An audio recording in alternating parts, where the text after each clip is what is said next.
श्री गुरुभ्यो नमः। ओम श्री गुरुभ्यो नमः। ओम श्री कृष्णाय परमात्मने नमः। ओम श्री कृष्णाय परमात्मने नमः। श्रीमद्भगवद्गीता श्रीमद्भगवद्गीता अथ तृतीयोऽध्यायः। अथ तृतीयोऽध्यायः। कर्मयोगः। कर्मयोगः। Now today chapter 3, 8th shlokam. 8th verse. Okay. You repeat after me 3 times whatever is said. Okay. Okay, ma'am. नियतं नियतं कुरु कर्मत्वं कुरु कर्मत्वं नियतं कुरु कर्मत्वं नियतं कुरु कर्मत्वं times नियतं कुरु कर्मत्वं नियतं कुरु कर्मत्वं नियतं कुरु कर्मत्वं नियतं कुरु कर्मत्वं नियतं कुरु कर्मत्वं once again नियतं कुरु कर्मत्वं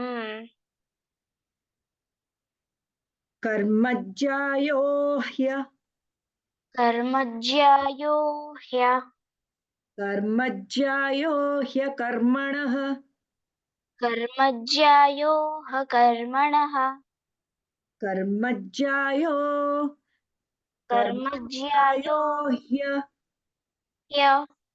कर्मणः कर्मज्ञायो ह्यकर्मणः कर्मज्ञायो कर्मणः कर्मज्ञायो ह्य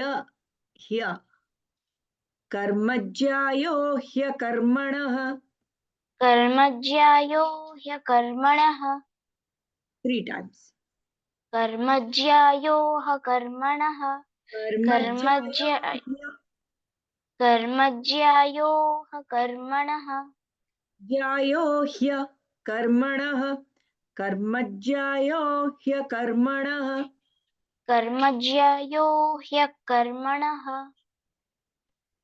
3 times कर्मज्ञायो कर्मणः कर्मज्ञायो कर्मणः कर्मज्ञायो कर्मणः शरीरयात्रापि च ते शरीरयात्रापि च ते शरीरयात्रापि च ते शरीरयात्रापि च ते 3 times शरीरयात्रापि च ते शरीरयात्रापि च ते शरीरयात्रापि च ते very light everything is light here okay शरीरयात्रापि च ते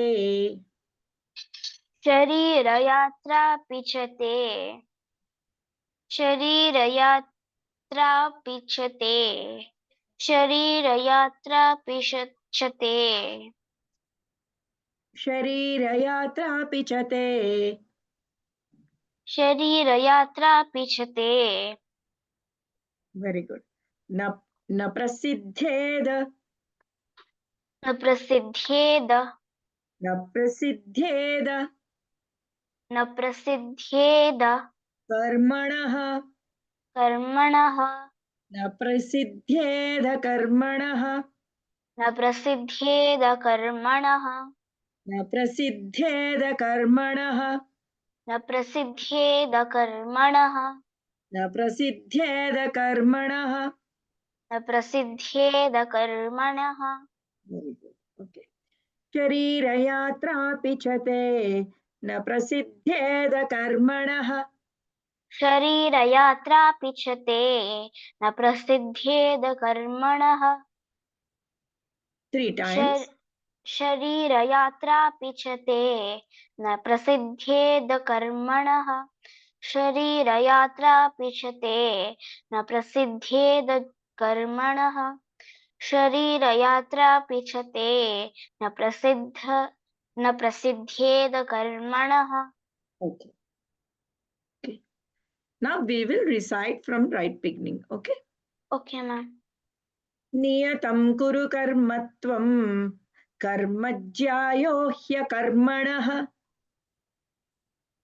नियतं कुरु कर्मत्वं कर्मज्यायो ह्यकर्मणः नियतं कुरु कर्मत्वं कर्मज्यायो ह्यकर्मणः वेरी गुड शरीरयात्रापि च ते न प्रसिद्ध्येद कर्मणः शरीरयात्रापि च ते न प्रसिद्ध्येद कर्मणः शरीरयात्रापि च ते न प्रसिद्ध्येद कर्मणः शरीरयात्रापि च ते न प्रसिद्ध्येद कर्मणः Very good. Okay, we will recite the entire one. नियतं कुरु कर्मत्वं कर्मज्यायो ह्यकर्मणः शरीरयात्रापि च ते न प्रसिद्ध्येद कर्मणः नियतं कुरु कर्मत्वं कर्मज्यायो ह्यकर्मणः शरीरयात्रापि च ते न प्रसिद्ध्येद कर्मणः Can you recite 3 more times? नियतं कुरु कर्मत्वं कर्मज्यायो ह्यकर्मणः शरीरयात्रापि च ते न प्रसिद्ध्येद कर्मणः नियतं कुरु कर्मत्वं कर्मज्यायो ह्यकर्मणः शरीरयात्रापि च ते न प्रसिद्ध्येद कर्मणः Okay. Can you just we will ask. Next is Likita, right? Likita, you have practiced, right? Practicing, right? Start. Yes, ma'am. I will tell, you repeat. Okay? नियतं कुरु कर्मत्वं नियतं कुरु कर्मत्वं कर्मज्यायो ह्यकर्मणः कर्मज्यायो ह्यकर्मणः कर्मज्यायो ह्यकर्मणः कर्मज्यायो ह्यकर्मणः वेरी गुड शरीरयात्रापि च ते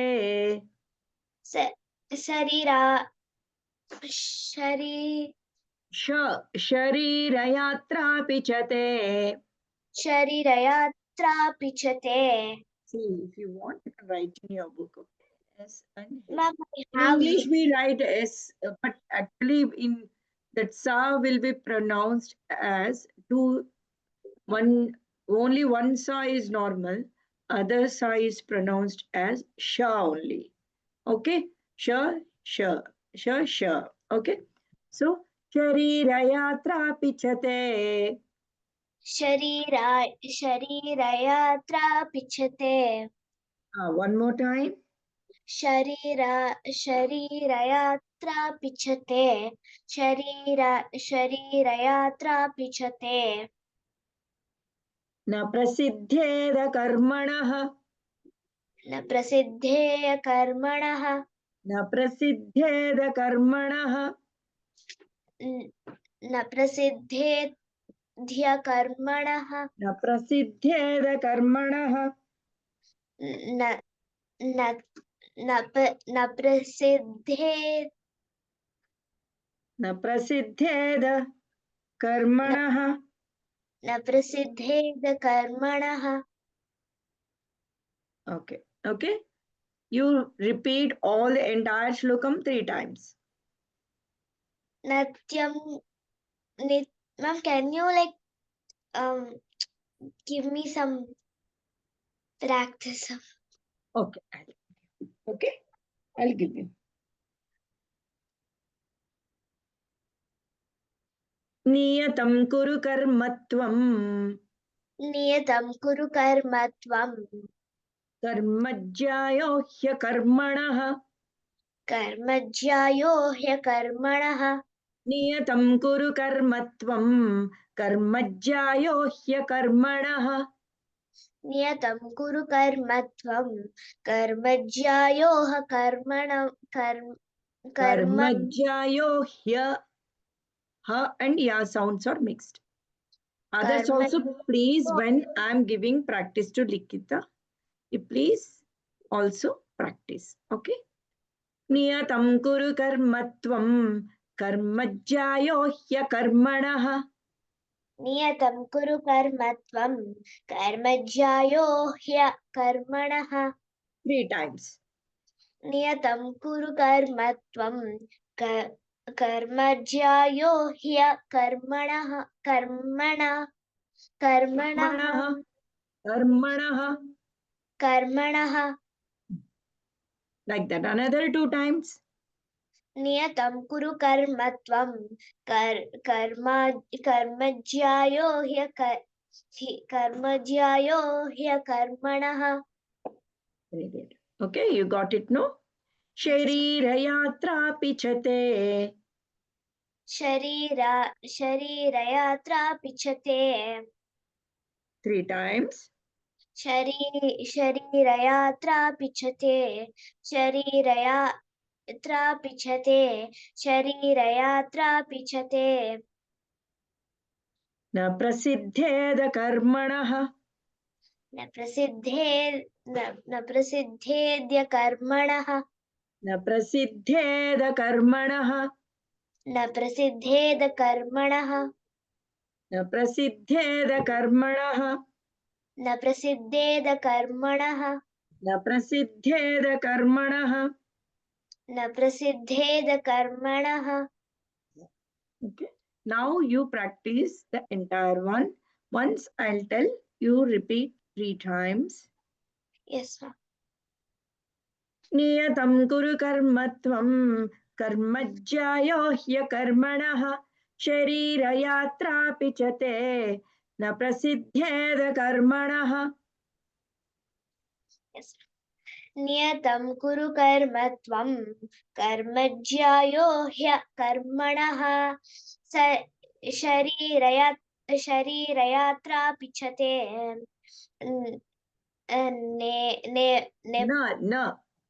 न प्रसिद्धेद कर्मणः. न प्रसिद्धेद कर्मणः. Another 2 times. नियतं कुरु कर्म त्वं कर्मज्यायो ह्यकर्मणः शरीरयात्रा पिछते न प्रसिद्धेद कर्मणः. One more time. नियतं कुरु कर्म त्वं कर्मज्यायो ह्यकर्मणः शरीरयात्रा पिछते न प्रसिद्धेद कर्मणः. न प्रसिद्धेद कर्मणः. न प्रसिद्धेद कर्मणः. Very good. Okay.